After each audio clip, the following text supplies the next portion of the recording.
good evening, everybody. I hope y'all remember we were starting early today. That's why I did put out that post on Facebook and Instagram earlier. If you didn't remember... Well, you'll catch us on the flip side. Yeah, we record these things, so it's all right. But yeah, hope that you're all doing well and getting our settings here just so... I say that like we actually have some technical competence in this, but... One of these days we may. One of these days we may. But until then, yeah, you're just going to have to bear with the dramatic backlighting. Yes. Your show will go live in 5 seconds. 4, 3, 2, 1. Blog Talk Radio. All right, so... Sir. In theory, we now have everybody with on Facebook and everybody in the Vibe Radio Network. Yes, happy 4th of July week.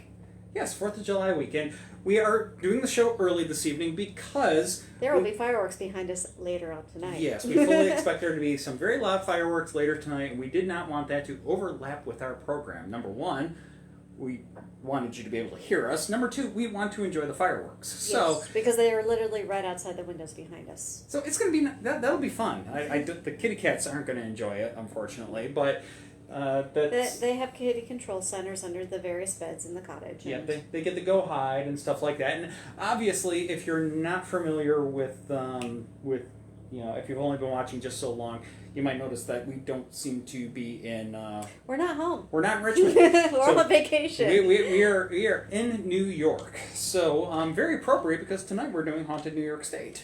So we are coming to you from the source, if you will. Yes. That said... Part of the source. Part of the source. We're doing all of New York State. And honestly, our closest story that we have for this evening is probably still at least a good 200 miles off from where we're sitting. Yeah. But... New York State's a big state, so we got a lot to cover. And honestly, this is not the first time that we've covered New York State. We have done New York State several times before.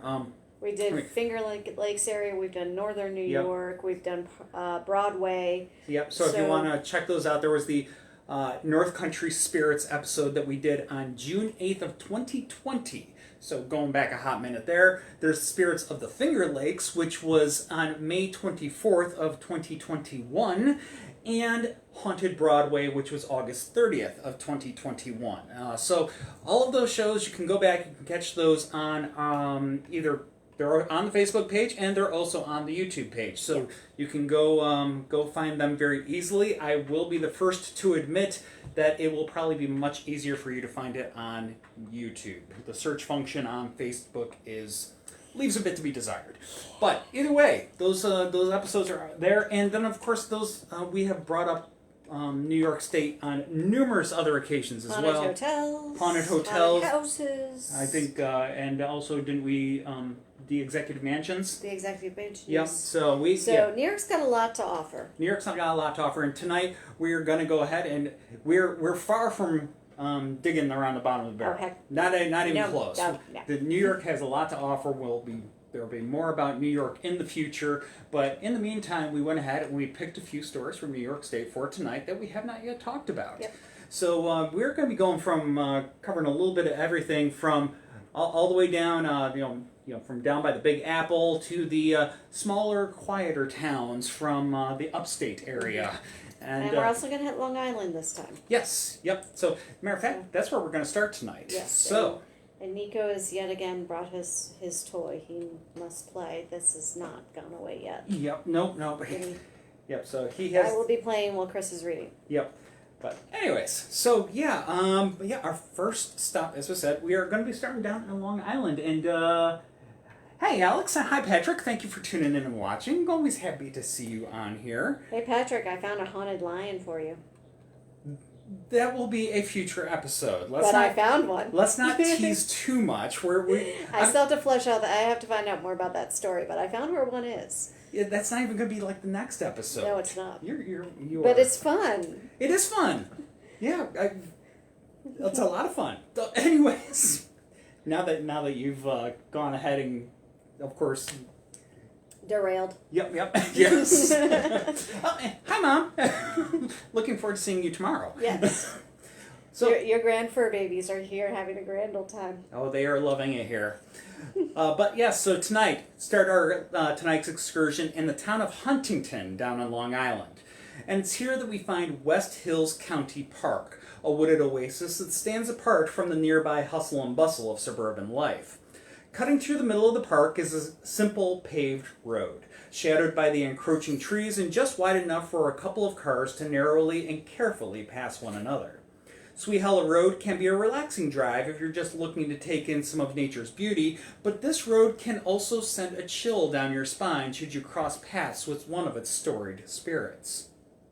Sweet Hollow Road, together with nearby Mount Misery Road, hosts Mount Misery. That is that's such a great name. Yeah, fantastic name.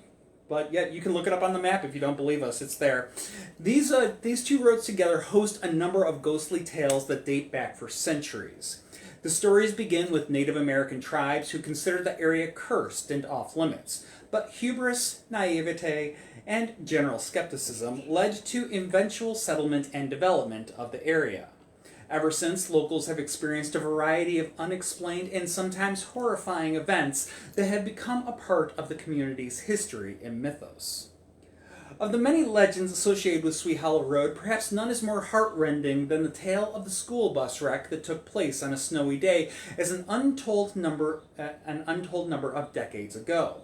The driver of the bus lost control on the slick roads of the Northern State Overpass, skidded off the bridge, and crashed onto Sweet Hollow Road below. There were no survivors. If you are foolish enough to stop your car under the bridge on Sweet Hollow Road, it's said that the spirits of the children will push you forward and out of the way.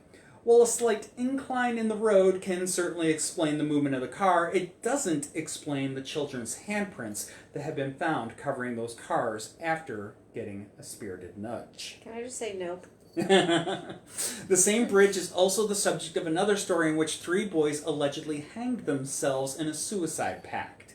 If you glance in your rearview mirror after passing under the overpass, you may catch a glimpse of them just as they were found after their fatal and final action. Another legend involves a day camp, which supposedly existed along Sweet Hollow Road during the 1930s. Some of the children who went to the camp are said to have been abused or even killed, and their spirits can occasionally be seen walking along the road wearing 1930s-style clothing, though they quickly vanish when approached or called after. Another similar tale speaks of 2 young boys that were struck and killed by a car along Sweet Hollow Road near the Northern State Overpass many years ago. The driver failed to notice the children and didn't have an opportunity to sound the car's horn before impact. Local legend states that if you do not beep your horn while approaching the overpass, the boys will jump out in front of your car. Sweet Hollow Road is also said to be home to a police officer who was killed while on duty. His ghost still patrols the area and will sometimes stop drivers who may not be as careful as they should be along this narrow and darkened road. The officer will let the drivers off without a warning, or with a warning, but when he turns his back to the motorist, they will notice the blood and ruin that covers the long-dead officer's back and shoulders. Without any further words, the officer will fade away from sight. Then there is a young woman named Mary who suffered a tragic fate. Mary is said to have gotten into a fight with her boyfriend while driving down the road and was then either pushed out of the car by him or jumped out of it herself. In either event, she was quickly hit by oncoming traffic and died. Some say you can still see a lady in white walking along the side of the road and that she will jump in front of your car when you pass. Mary's grave and tombstone are also alleged to be in a small cemetery just off of Sweet Hollow Road. Other bizarre tales include sightings of a dog-like creature digging in a ditch off the side of the road.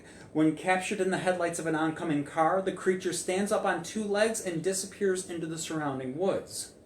Or, just as unsettling, there is the man with an axe who wanders through the woods along Sweet Hollow Road, menacing in his demeanor.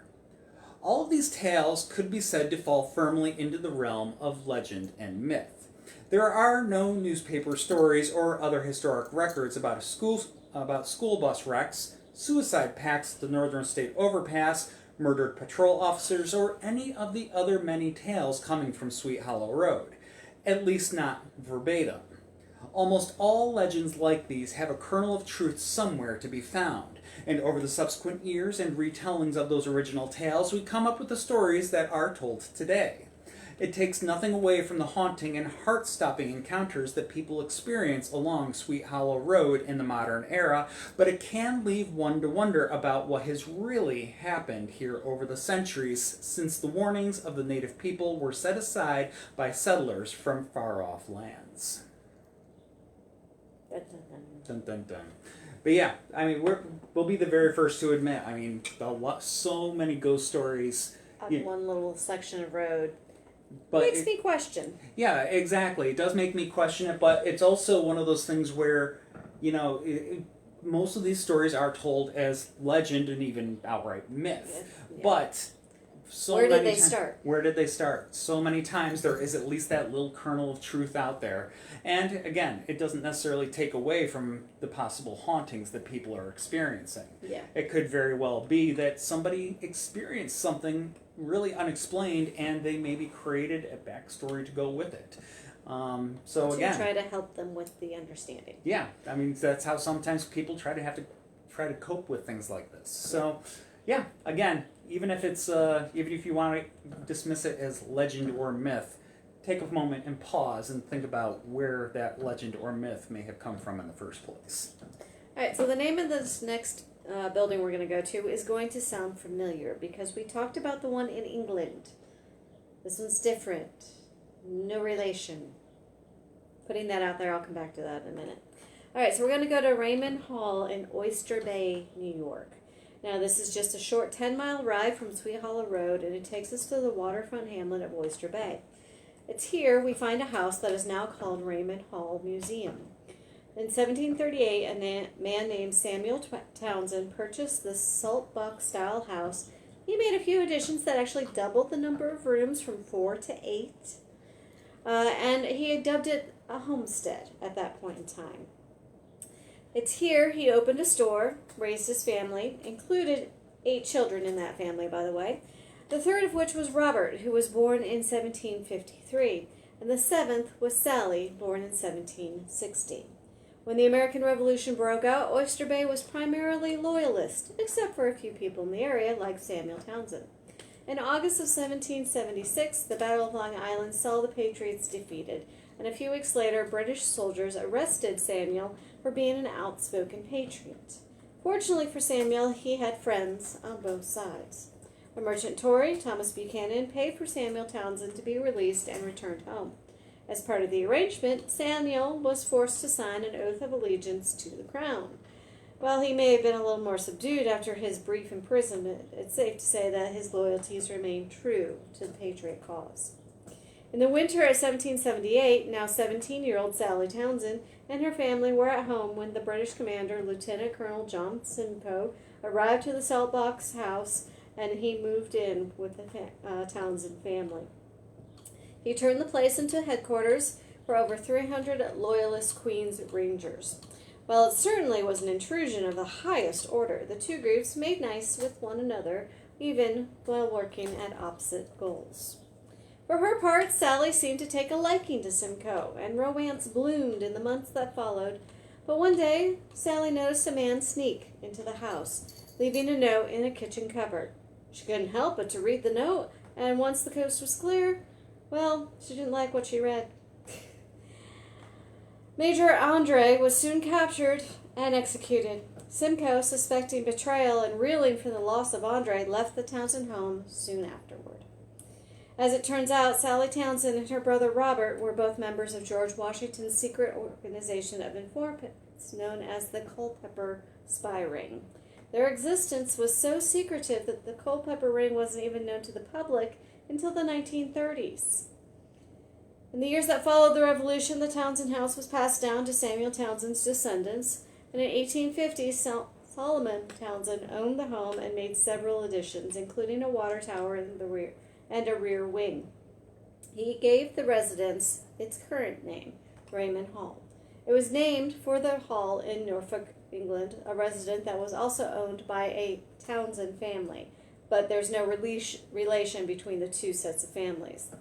The newly renamed Raynham Hall was kept in the Townsend family for decades until it was sold by court order to repay some bad debt. The home was purchased by Julia Weeks Coles and brought back into the extended family of the Townsends. Julia Coles owned Raymond Hall for nearly 20 years and eventually deeded it to Oyster Bay Daughters of the American Revolution. The Daughters of the American Revolution donated the property to the town of Oyster Bay in 1947, under the condition that the town would maintain Raymond Hall as a shrine and museum to the American Revolution. It was during Julia's ownership that and its 200 year of existence that spooky tales started to swirl about the historic home. An article in the Glen Clove Record newspaper in 1938 mentioned several strange paranormal encounters at the hall.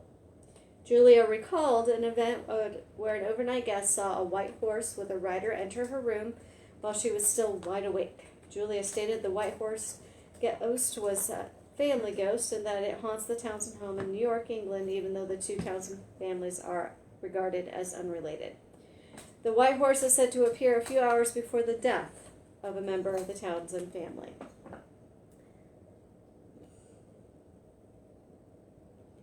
Nico is jumping up on the chair.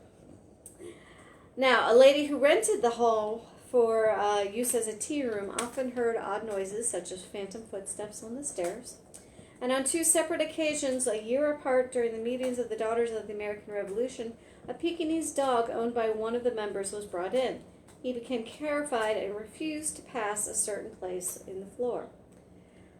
Julia Cole's sister, Sarah Townsend Halstead, recalled an encounter with a little bent old man walking slowly down the hall that vanished into the darkness at the end of the hallway. Sarah believed the man to actually be the ghost of Captain Robert Townsend, who died at the age of 84 and is buried at the Old Fort Cemetery in Oyster Bay. On another occasion, Sarah went into the home to retrieve books from the cupboard in the library, but the door next to the cupboard wouldn't budge, even with tools. It wasn't locked. There was no lock on it. The next day, Sarah returned to try again, and this time easily opened the cupboard door. It was also noted that Sarah had seen ghosts for almost all of her life, including one called the Gray Lady, who lingered about the wardrobe in Sarah's childhood home. The article went on to draw a link from the Gray Lady to the Brown Lady at Raymond Hall in England. For reference, the Brown Lady is one of Raymond Hall's most famous hauntings in England, and a photograph of the spirit was published in the magazine in 1936. Again, the two families and the two halls are not related, so the story might have been sensationalized a little bit here. Just a smidge. Now, returning to Oyster Bay in the modern era, other spirited tales from Raymond Hall and Oyster Bay include visitors seeing a young woman and a British soldier within its walls. Many like to think that it's Sarah and Lieutenant Simcoe. And what once was Sarah's second-floor bedroom, visitors say is the coldest spot in the house. One recall how the room makes you feel anxious, as if there's a weight on your shoulder. Noises have been known to come from the room late at night, including screams of "No!" Visitors have also felt a coldness in the colonial room, the room downstairs where Sally hid as she watched the men in the kitchen that fateful day. There have also been reports of doors swinging open, papers rattling, and the sounds of footsteps. Many claim it's Major Andre's spirit, angry for what transpired in the house that subsequently led to his execution. In October of 1999, a volunteer was working on the property when the garden door opened. A man came out wearing a dark wool coat with brass buttons. First, it was strange to see someone wearing that clothing. Second, the building was locked. And third, the alarms were all on. In March, another worker saw the same ghost materialize by a staircase, once with the bottom half of his body missing, then again in full.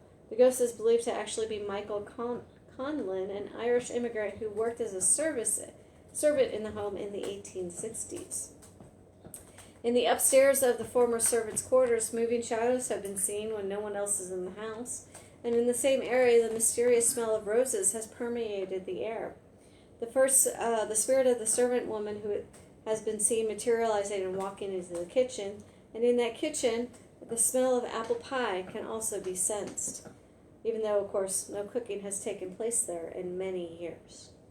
So, if haunted history with a heavy dose of espionage and the American Revolution is on your agenda, this is definitely a number one hit for you.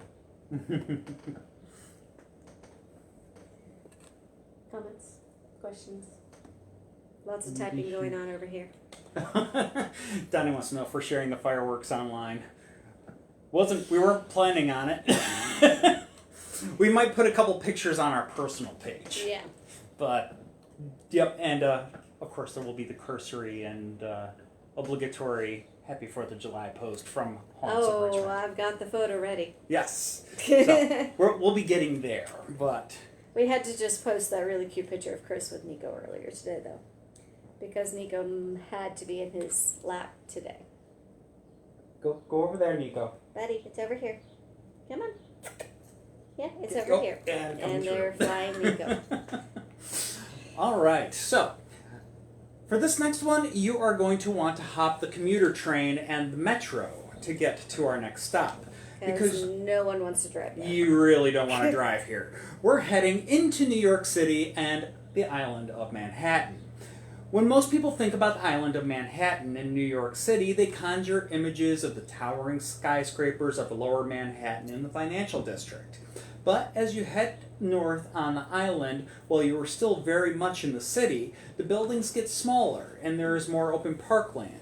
You will also start to find some buildings that seem out of place when viewed in the context of modern Manhattan. One of these being the Morris-Jumel mansion. Set on an expansive forested lot atop Mount Morris in the Washington Heights neighborhood, the stately Morris-Jumel mansion is a charming historic structure that feels a step out of time. By day, the one-time... Sorry. Okay. Don't know what Computer issues? I don't know what that was about. But anyways, by day, the one-time home that was built in 1765 serves as a museum, but by night it can take on a much more haunting feel. A feeling that some long-dead residents may still be there watching you, perhaps wondering what brings you to their eternal home. The Morris-Jumel mansion has long had a haunting reputation. In 1964, a group of school children on a field trip were waiting outside for their tour of the mansion. The curator was running late, and the building was locked up tight.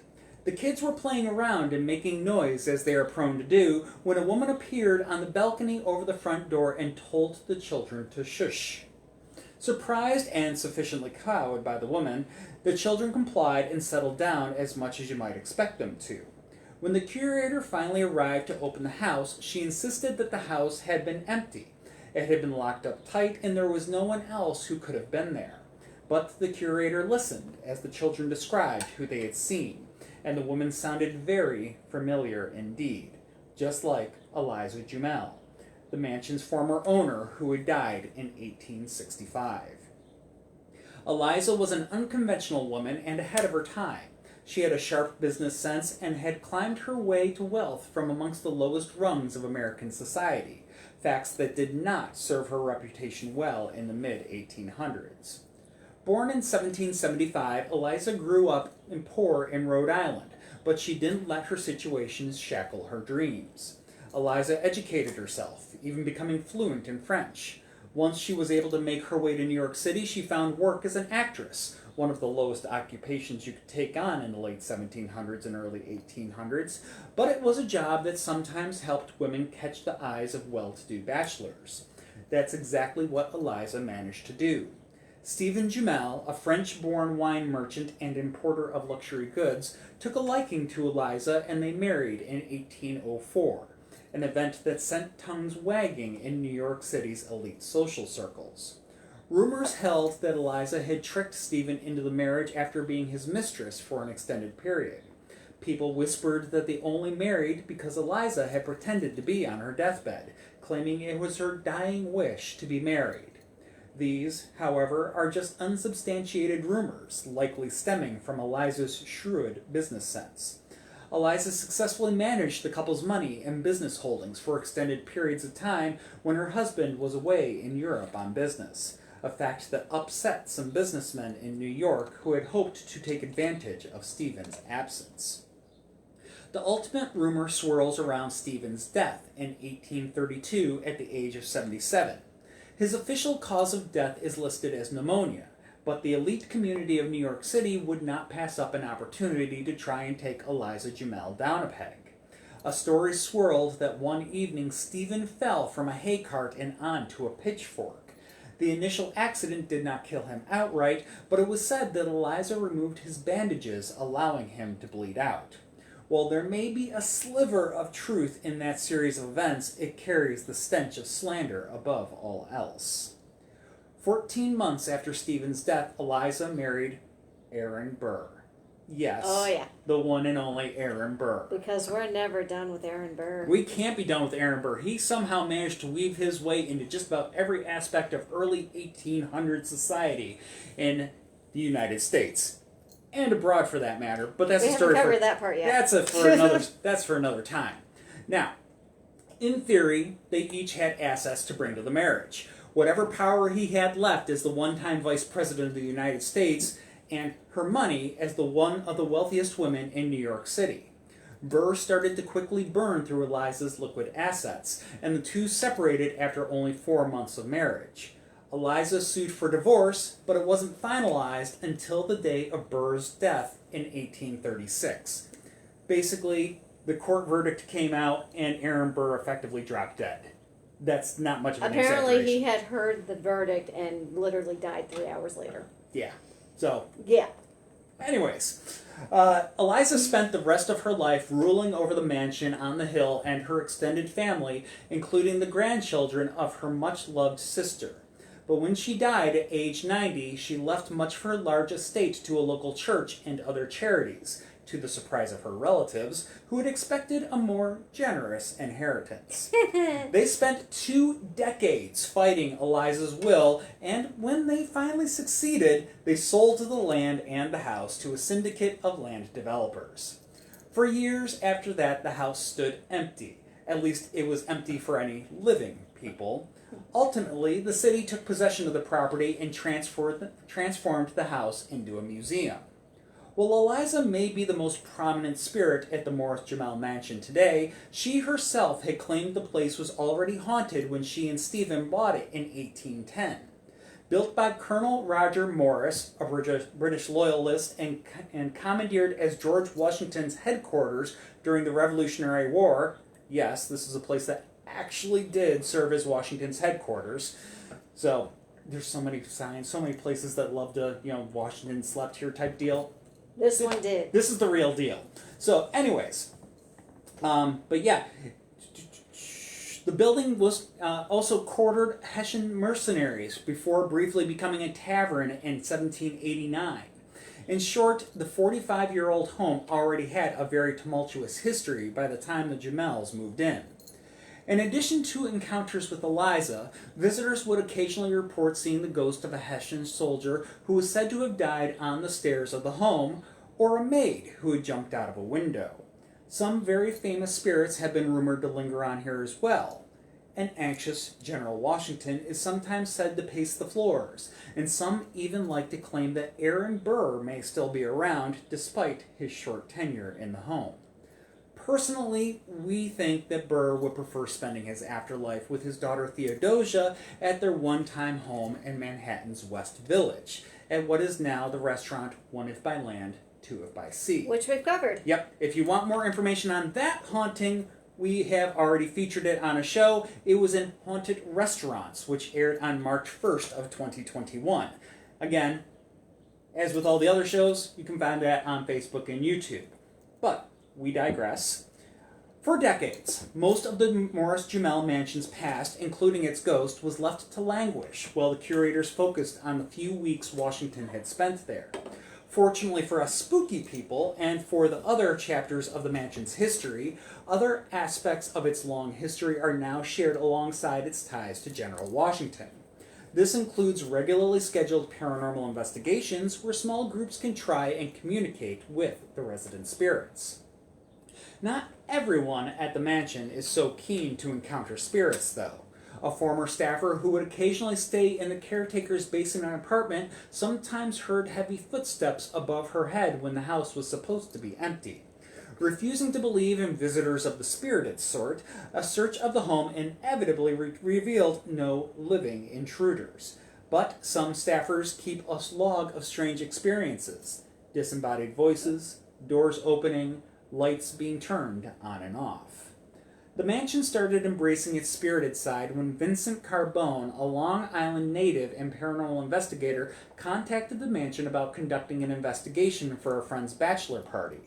His timing was just right.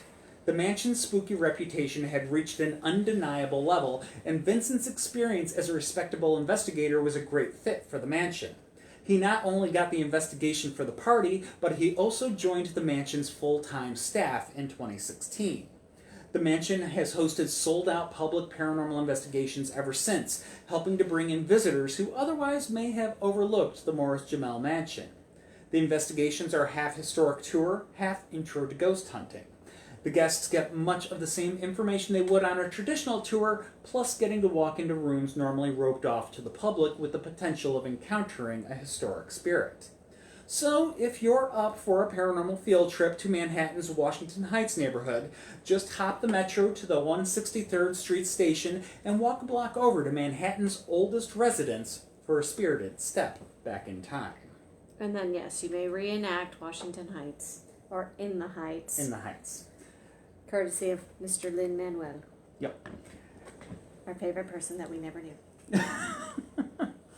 Okay. Let's see. Comments.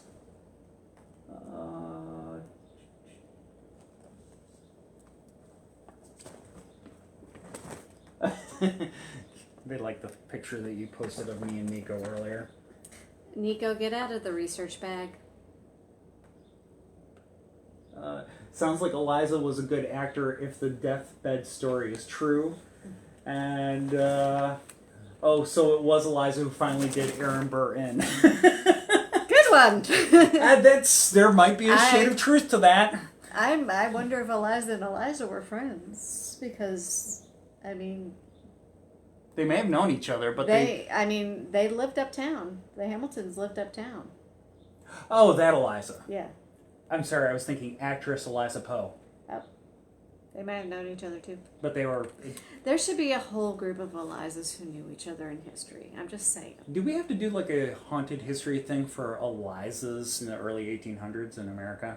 You are asking for a very specific rabbit hole. Maybe. Which you could probably carve 2 or 3 episodes out of, to be honest. Maybe. We'll see. It might be a very, very niche subject, but I bet that rabbit hole goes deep.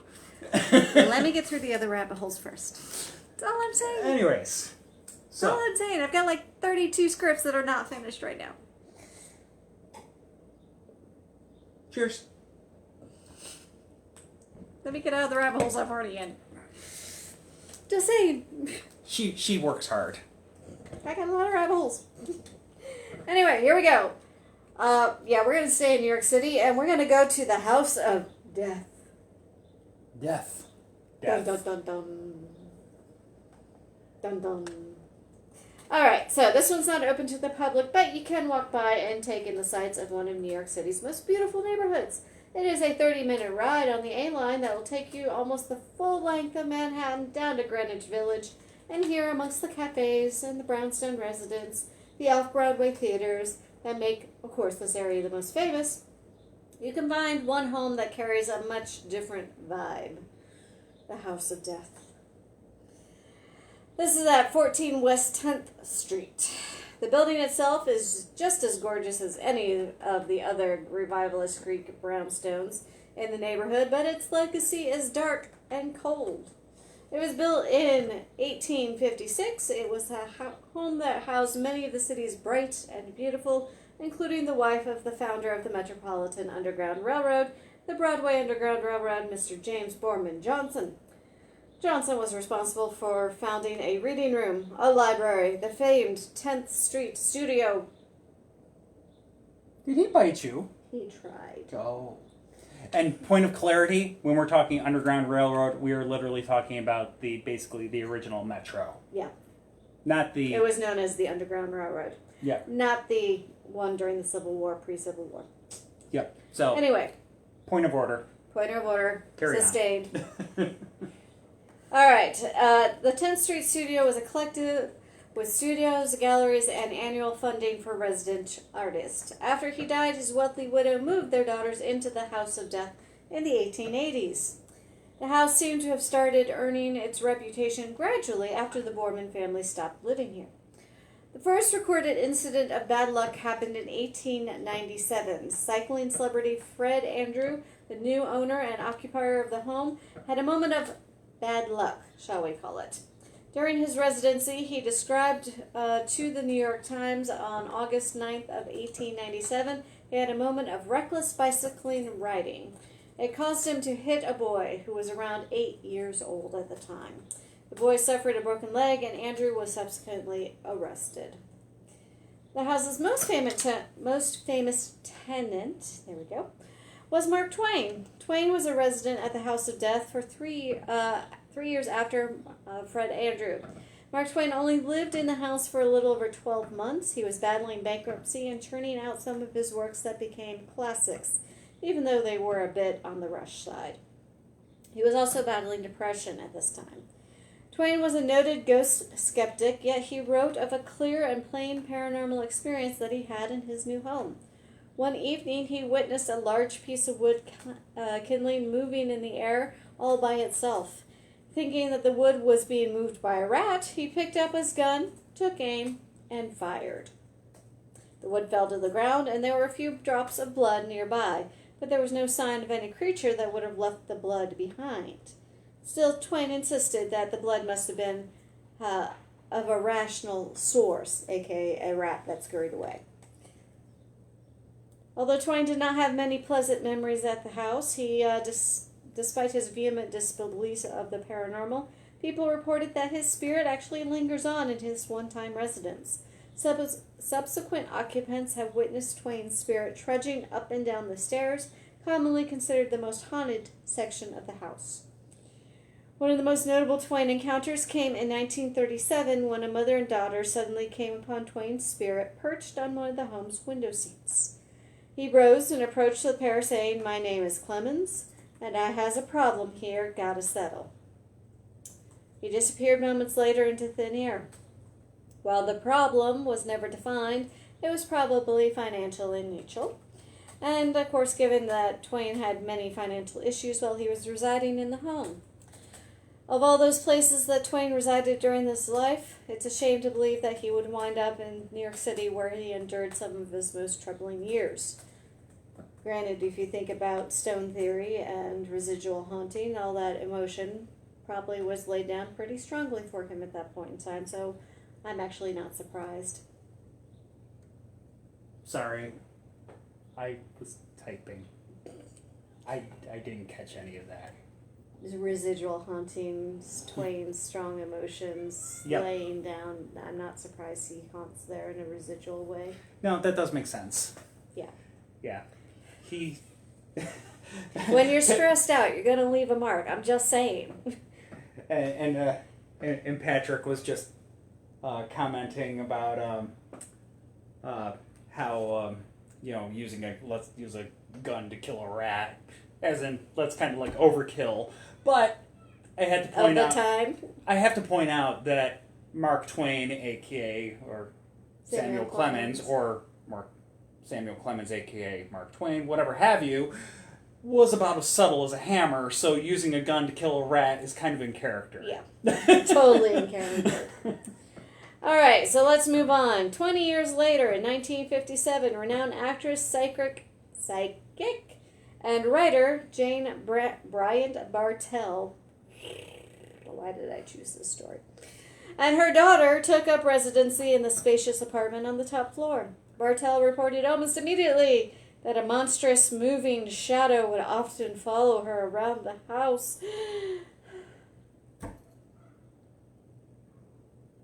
What? Oh, you're being dramatic. Later, she wrote of a ghostly figure of a man that she encountered in the hall. She reached out and tried to touch whatever she was seeing and described it as a substance without substance. A substance without substance. She was a poet. Cut her some slack. Or don't. It was chilly, damp, diaphanous as the March mist or cloud of ether, I'll give her props for that.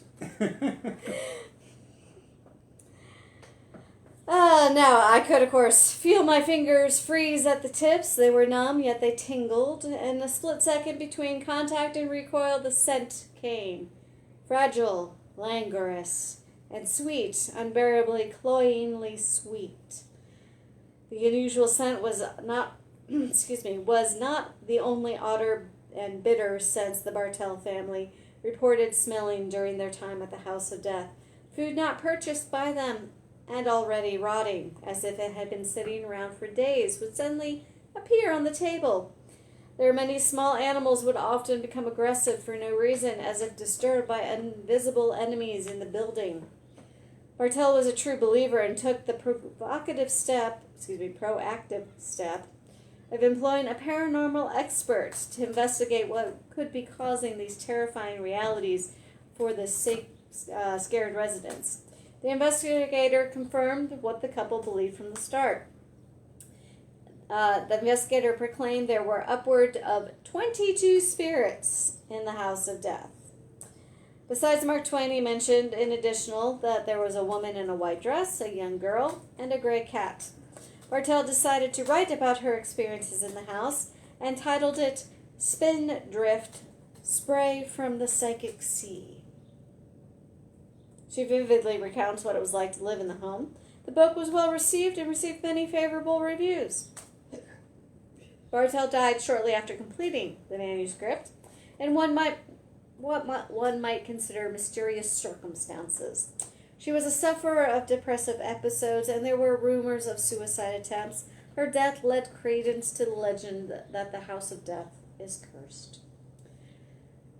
For lingering skeptics about the home, well, there's one event left that, of course, convinced the last few doubters of the haunting curse. On November 2nd of 1987, why is it always sevens with this house? 37, 57, 87. It's not a lucky number. Not for this house. Not for... Anyway, the murder of Lisa Nesbaum shocked the city that was gritty and jaded by the violence that it was witnessing in that era.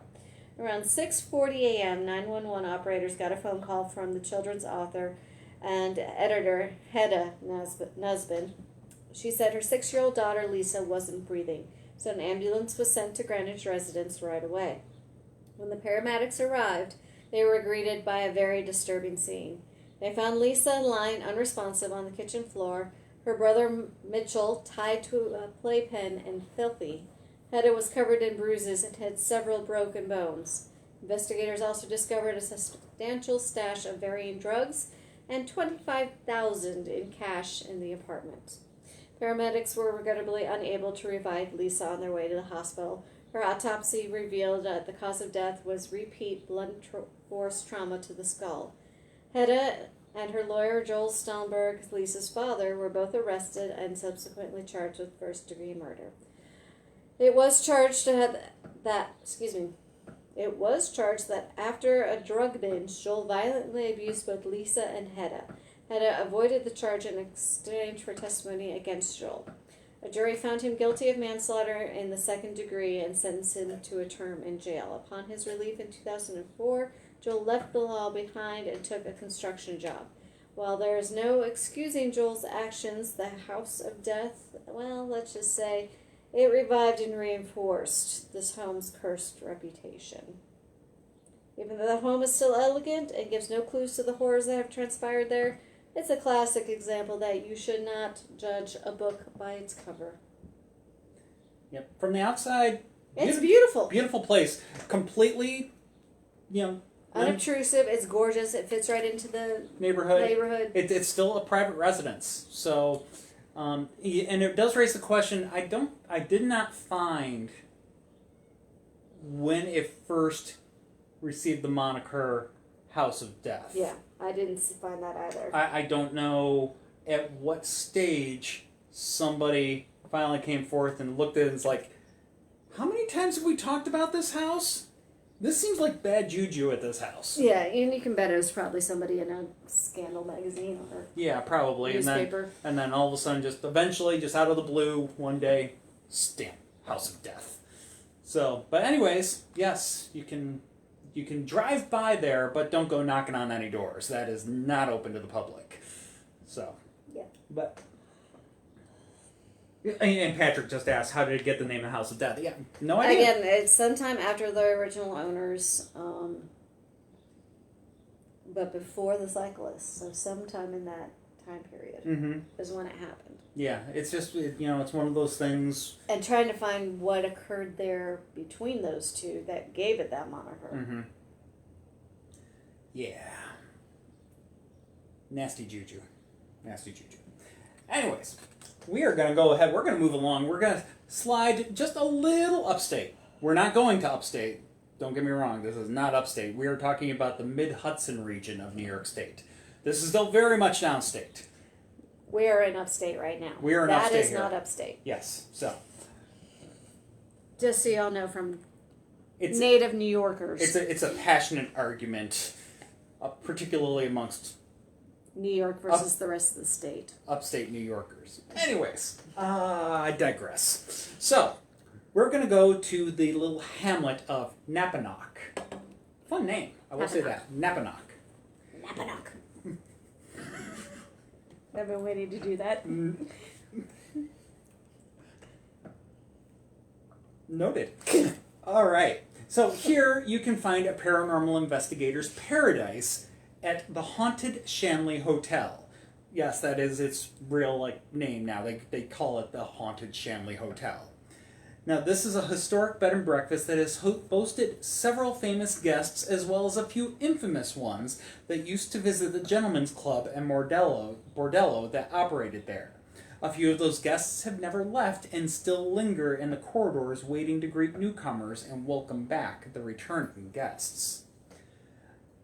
In 1845, Thomas Rich built Rich's Hotel on Main Street. Napanoch was a nice vacation destination for those attempting to escape the hustle and bustle of the larger cities, and Rich's Hotel did a swift business. Rich sold the hotel in 1851 and it was renamed the Hungerford's Hotel. Mr. Hungerford catered to the same clientele as Mr. Rich, including the elite gentlemen's club that boasted a very distinguished membership. The hotel changed hands a few times, but in 1887, Adolf Wagner became the new landlord. 8 years later, on March 18, 1895, a nearby home in Napanoch caught fire. The fire quickly spread, leaving ruin in its wake. The Shanley Hotel was not spared the damage and was tragically burned to the ground. Mr. Wagner would not see his investment go to waste, so he quickly rebuilt and the hotel was back in business by November of the same year. The most notable owner, and for whom the hotel is still named, was James Shanley. When his family immigrated to New York City from Ireland, James and his brothers found success in opening restaurants and hotels across the country. James moved upstate and discovered the beauty of the hotel and the town of Napanoch. He purchased the hotel on October 1st of 1906. Mr. Shanley gave it his own touch by adding a bowling alley, billiard room, and even a barber shop to the building. James's success brought prestige to the community, but wasn't simply his ability to produce revenue that made the people of Napanoch love him. He was genuinely a good man that people were drawn to, including the lovely Beatrice Rowley. The two were married at the Shanley Hotel on April 26th of 1910, and took off to the nation's capital to enjoy their honeymoon. When the newlyweds returned from Washington, D.C., they were met by not only a parade welcoming them home, but also a grand party that night that would signal a bright future for the young couple. Unfortunately, the hopes for that bright future would be dashed in the years ahead. Beatrice loved children and dreamed of having a large family with her beloved James. On January 6th of 1912, she gave birth to their first daughter, Kathleen. Unfortunately, the little one only lived just shy of 6 months. Beatrice would go on to give birth to 2 more children, James Shanley Jr., who lived 4.5 months, and William Shanley, who died at a little over 9 months old. Esther and John Foreman, lived in the adjoining apartment of Beatrice and James. Beatrice was very close with her sister Esther, who was a notable beauty with a kind heart. As much as Esther loved her sister, she dearly missed her friends and family she had left behind in New York City. It is said that every day she would wait beside the mahogany telephone booth, waiting for her friends to ring from back home. Esther met a sudden end at the hands of influenza in 1918, leaving her grief-stricken sister to raise her 2 little girls. Even through the hardships, Beatrice and James Shanley entertained and welcomed everyone to the Shanley Hotel. Mrs. Shanley was quite famous for her high teas and social card parties. She may have lived in a small town, but she still wore decadent jewelry and was on the cutting edge of fashion. Her hotel reflected her knack for style, with Victorian beds with sheets of satin and silk. Perhaps this is why they had notable guests such as Thomas Edison and Eleanor Roosevelt. But it was just as likely that the Shanleys were an engaging pair that people just wanted to be friends with. The couple even attended the inaugural ball for President FDR. The Shanley Hotel provided an emotional whirlwind for Beatrice and James, and it may be for that reason that Beatrice lingers on there today. Many guests have witnessed a woman in period dress wandering through the hallways. She was also known for her fragrant perfume, and several people have suddenly smelled a wonderful scent that many people believe to be Mrs. Shanley nearby.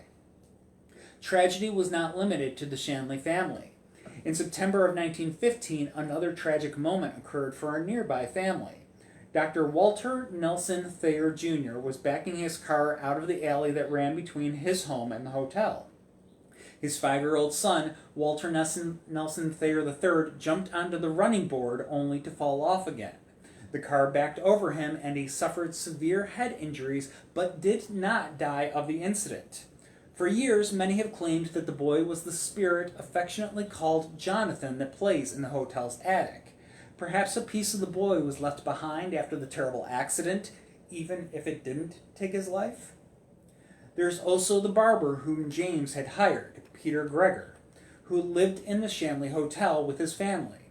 His youngest daughter, Rosie, was only 3 years old when she wandered across the road to the Hornbeak farm. There she lifted a wooden slab to peer into the covered well. Losing her balance, Rosie toppled into the well, striking her head upon the rocks as she fell. Her body was found nearly 2 hours later. Her broken-hearted father came to the conclusion that he could no longer live at the site of the tragic accident, so he gathered his wife and remaining daughter and returned to Brooklyn. Many people have seen the apparition of the little girl and have heard her speaking to them from the shadows of the hallways in the hotel. After young Rosie's death and her family left the Shanley Hotel, the attempt to legislate morality became the norm for the Congress of the United States. When they issued the 18th Amendment prohibiting the transportation and sale of alcohol in the United States, several establishments found ways to flout the law, and James was not immune to the desire to please his clientele. What was once the Gregor apartment became an active bordello with ladies there to meet the desires of those who frequented the speakeasy and gentlemen's club. One might wonder how these pleasures of the flesh would have given countenance by Beatrice, but no one knows for sure. We do know that the hotel had been conducting similar business since its inception as the Rich Hotel. We also know that James was actively involved with John Powers, a known liquor bootlegger. The two kept the hidden contraband hidden beneath the bar through a trap door. A raid was conducted on the Shanley Hotel on February 26th of 1932, which led to the confiscation of the alcohol and the arrest of John Powers and James Shanley. Though both were arraigned in federal court, neither of them did any time. It's possible that the close connection that Beatrice and James had with President Roosevelt and his wife helped with that indiscretion. Many believe that John Powers never left the Shanley and continues to lurk in darkened corners, looking to reclaim the booze that was taken from him. For James's part, he would live a few more years before passing away in 1937 after a heart attack. As the broken-hearted community bid farewell to James, Beatrice decided it was time to let the hotel go. She sold the Stanley Hotel to Allen Hazen, who ran the hotel until his death in 1971. Throughout the next few decades, the Shanley changed ownership multiple times and even served as a tavern, the James Shanley Tap Room.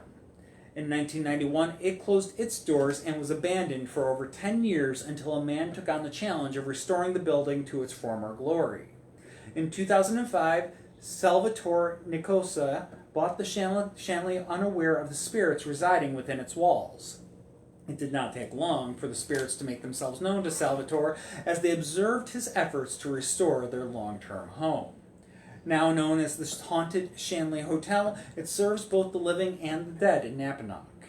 Over the years, visitors have reported seeing chairs rocking on their own, mysterious clock chimes, cold and hot spots, disembodied whistling, footsteps and voices, piano music, and the aromas of cooking when no food is being prepared.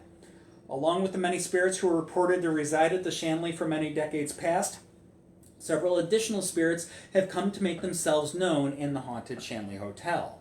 A local preacher's daughter, Helen, was only 9 years old when she was lured into a nearby swamp with the promise of a lollipop and murdered by Alfred Volkmann, the son of a butcher. Volkmann served time in the notorious Sing Sing prison before he was executed. It is said that both Helen and Volkmann are frequent guests at the Shanley today. There are also some unsettled spirits from the bordello and speakeasy days, including a bodyguard named Frank and a mafia hitman named Joe. While they're not the kind of spirits that you want to encounter, you will want to be aware that they do linger on as a part of the hotel's past. On the more pleasant side, there is the resident ghost cat, which they affectionately know as Sweet Thing. The current owners, Vital and Hammerling, clearly appreciate all of their guests from both sides of the mortal coil, but recognize that as far as the spirits go, this isn't our home, this is their home. The correct attitude. When do we go? I don't know. When are we going to do a Haunted New York road trip? I'm ready. Think the cats will like it? No, I think they like the cottage. I don't think they like bouncing from point to point across the state. So we're going to have them say, Grandma, Grandpa. You never know. One thing at a time. Let's try to not plan a vacation from scratch while we're live on the air. Point. Anyway, for Alex, I was drinking Strongbow, and Chris is actually drinking the new release from Rich Brow. If you want to show that off. It is Half Days. It is a red ale, and it is quite tasty. So, highly recommend it from our friends down at Rich Brow. They have another one that's, oh crap, it's in the fridge. It's a strong one. It's a strong one. I think it clocked in at like 11.5%. Yep. So, yeah, it's for sharing. Yeah. But maybe that'll be tomorrow. If Rich Brow, maybe it will be tomorrow. Rich Brow almost always has something new coming out, like every few weeks. They have some. Their 13 o'clock is really good right now. 13 o'clock is chocolate chip cookie. Oh, so good right now. Love it. Go down to Rich Brow and get some. Yes. They're closed tomorrow, by the way, because, well, they're closed on Tuesdays. And it's 4th of July, but yes. But go on Wednesday. Go on Wednesday. Any day but Tuesday. Or better yet, go on the Brewfest Day. Get your tickets now for that, by the way. I'll be giving the tour that night. Yes, so, yeah, Brewfest USA, they're kind of the main host for the event. It's going to be on Saturday, July 15th, I think from like 1 p.m. to 9 p.m. It's going to be in the parking lot just below the flood wall. So, just down below 20th Street there in Richmond. So, live music, good beer, good food. Yep, and they're inviting a bunch of their friends. There's going to be like a total of 10 breweries there. I think there's 3 bands playing through the day. So, going to be a lot of fun. We're going to be there for a good portion of the day before we spin off to go do our tour thing that night, of which we do have our Shadow of the Shaco, which will start half a block away from the party. So. I promise not to be drunk. That's good. Just saying. All right, so now we're going to go over to a friend of ours' place, Daniel Place. There we go. Was a gentleman we met back in March of 2020. Really nice guy. Yeah, awesome guy. And just started chatting about Haunted New York with him, and then saw him again at a festival we did a few months later. Was it spring? Was it Fleetwood? Fleetwood, yeah. So yeah, that's when we next saw him, and we've seen him a couple times since then. Our friend Steve Dills works with him as well. But this is his place. It's known as the Hinsdale House in Hinsdale, New York. It's out in western New York, and it's, of course, an old farmhouse tucked away in the woods that's become known as one of the most notoriously violent haunted locations in the country, with a history of ghostly manifestation, levitating objects, and even exorcism. The Hinsdale House has become one of the most sought-after investigation locations in all of New York State. Now, let's talk about the history of the location. In the early 1970s, the Dandy family moved into the century-old farmhouse thinking they had found their dream home in the county. They would soon discover that the truth was far more terrifying. Within days, they began to experience strange paranormal activity that only continued to grow worse as time went on. Most often, the phenomenon would manifest in the form of mysterious phone calls and a variety of poltergeist activity. Sometimes the family would even hear chanting emanating from the nearby woods. After chalking up the strange activity to overactive imaginations, the Dandy family then began seeing full-body apparitions of a woman in white, bizarre animal-human hybrids, and what they believed could be demonic non-human entities. One of the more frightening stories the family would go on to tell was of the night that they noticed a group of strange faces staring in their windows. However, when Mr. Dandy ran outside to chase away the trespassers, the faces actually reversed and were now peering back at him from inside the house. Well, at this point, the hauntings began to turn violent. Objects began levitating around the house, and at one point, a lamp from the living room threw itself at one of the Dandy daughters. The last straw came when Mr. Dandy experienced a state of amnesia, unable to remember some of most of the frightening incidents. It was then that the exorcist named Father Alphonsus, a priest from the St. Bonaventure University, was called in to exorcise the home while the family and a paranormal research team were present. According to the eyewitnesses, the paranormal activity became the strongest it had ever been. The lights in the house were turning on and off, unexplainable banging filtered through the walls, and a terrible sense of an evil presence drifted through the home. Unfortunately, the exorcism didn't work, and after a few days of calm in the house, the activity ramped up again, finally forcing the Dandies to move. Documentation on the Hinsdale house continued in 2000 when Clara Miller Dandy penned the book Echoes of a Haunting, which detailed her family's terrifying experiences while they lived in the home from July 1973 to October of 1974. Today, the house, as I mentioned, has been purchased by local paranormal investigator Daniel Clays. Now he's preserving the haunted building for research purposes. He lets teams investigate the property in hopes of discovering the mystery behind the ghosts who haunt this home. Clays, who is also the co-founder of the Greater Western New York Paranormal Society, believes that the paranormal activity goes back to 1799, when a massacre of Native Americans is said to have occurred on the land. Mary Ball, an investigator who spent many years at this house, recalled an event when her son was sitting in bed one night. He didn't know the stories about the house, he just knew it was haunted.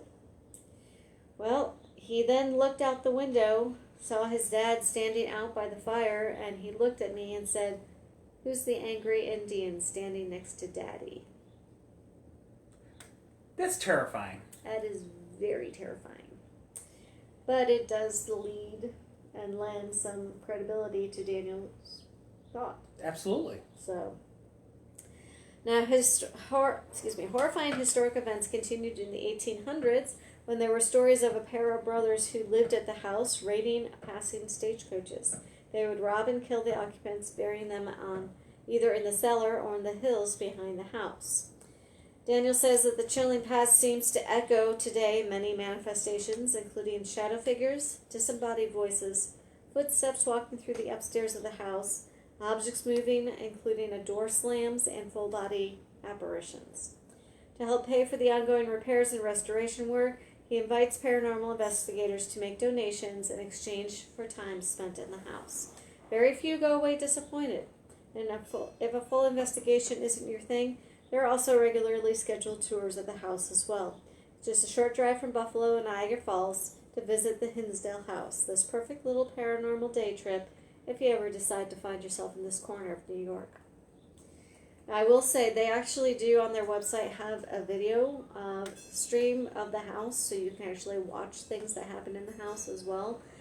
Daniel says they've caught several things on that live streaming feed. And there's also a donate button, or you can purchase one of Daniel's books or the t-shirts that also help with funding for the repairs. They did just have a massive water pipe break this past winter. Yeah. So a lot of the money they had saved up for other repairs had to go for the emergency repairs. When you're restoring old buildings, all bets are off. Yeah. You never know what's going to happen. Because, well, the fact of the matter is that oftentimes when you fix one thing, you find a million others. That, or you unintentionally break something else. Yeah. I mean, think like what happened to our friends down at Mason's Hall in Richmond, Shockoe Bottom. They put in a new HVAC system with the intention of helping to climate control the building, which is going to help long-term preserve it. But it dried out the main support beam and cracked it. Yep, exactly. So again, all their money then went to emergency save the roof. Save the roof, which, yeah, without the roof, you're kind of hosed. So, yes. But they got that fixed. Then eventually they raised the money again, and they did a beautiful paint job, and they got new doors. Mason's Hall, I thought they just refinished the doors. In any case. Anyway, the doors are done and Mason's they're gorgeous. Hall looks amazing. From the outside. And now they're working on the basement and the foundation to make sure that that's preserved and safe. Yep. So they're doing a great job over there. Yeah. But, yeah, historic preservation, the work is never done. Never done. Ending. So, but yeah, that was our last story for this evening. We hope that you enjoyed. Mm-hmm. And we did just miss a ship. Oh. Well, there's 3 more right behind it. Yep, so, but we could go ahead and take you out on the porch and see if it could kind of give you a little bit of view to go ahead and close out tonight's program. It is a little smoky out there. It's not as smoky as it has been, because we are right next to Canada, and so even if you're watching from Richmond, you probably remember the smoke from the wildfires there a few weeks ago, which actually kind of made a little bit of a brief reappearance again this past week. Yeah. But, let's just say that we're just starting to get our first break in the smoke for the first time since we've been here last Friday. It's been really smoky. Really smoky. But got a little break in it, just started this afternoon, so let's go ahead and show you the view. Take a little walk out here, show you the view. Hopefully our Wi-Fi doesn't cut out on us.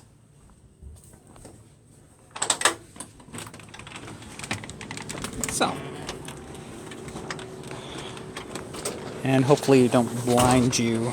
So straight across, you will see the island where they're going to shoot off our fireworks. If you can see through the sun glare.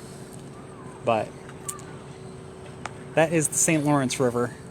And you're not quite looking at Canada across the way. That's still the United States, a big island. But Canada's not far off. It's right on the other side. So anyways, that is the view. Don't know if you're able to see that, but anyways, how about, we'll go back in here. Where we don't have a glare. Where we don't have a glare. And we will bid everyone an official good night. Good night, everyone. We will see you in 2 weeks. We left the phone behind with on a Vibe Radio Network. Oh, well. Anyways, yes, we'll see you in a couple of weeks. We will be back with, oh, yes. Yeah, we were going to talk about this. We got the special show that we're going to be very, very close to home. We are doing Haunted Henrico County. Yes. Yes. So if you're from Central Virginia, you know exactly what we're talking about. But if you're not from Central Virginia, let's just say that Henrico County is immediately on the border of the city of Richmond. Yeah, it basically is like a sea around it. Yep. So we are going to be very, very close to home with stories effectively kind of sort of from home, but they're stories that we don't really get to tell on the tours because our tours don't go out into Henrico County. Unless we ever get a bus. One thing at a time. Yes. Yes. So in the meantime, we are running tours, again, every night of the week, except for tomorrow. We are taking tomorrow off, or rather, our guides are taking tomorrow off. So, but after that, be back Wednesday and be back every night thereafter. So, yeah, and our new tour is running this Friday. Shades Inspectors of Court End. So definitely check that out. Yep. That is Friday at 7:30. It is an awesome tour. I really, really worked hard to put that one together, and Yes. I really enjoy it. Yeah, that one, both of our newer tours, that one and the Creepy Tales on Campus, Which will be the following Friday. following Friday. We love both of those new tours. Neighborhoods are absolutely gorgeous. The stories are fantastic. And yeah, so come on out. You can check those out. And yeah. Yeah. So anyways, we'll go ahead. We'll check out for this evening. But thank you all again for tuning in. We hope that you all have a happy and safe 4th of July. And Yeah, we will see you later. Yeah. Careful with those fireworks, or better yet, leave them to professionals, if you will. Yes, Yep. please. So, all right. Anyways, good night, everybody. Good night.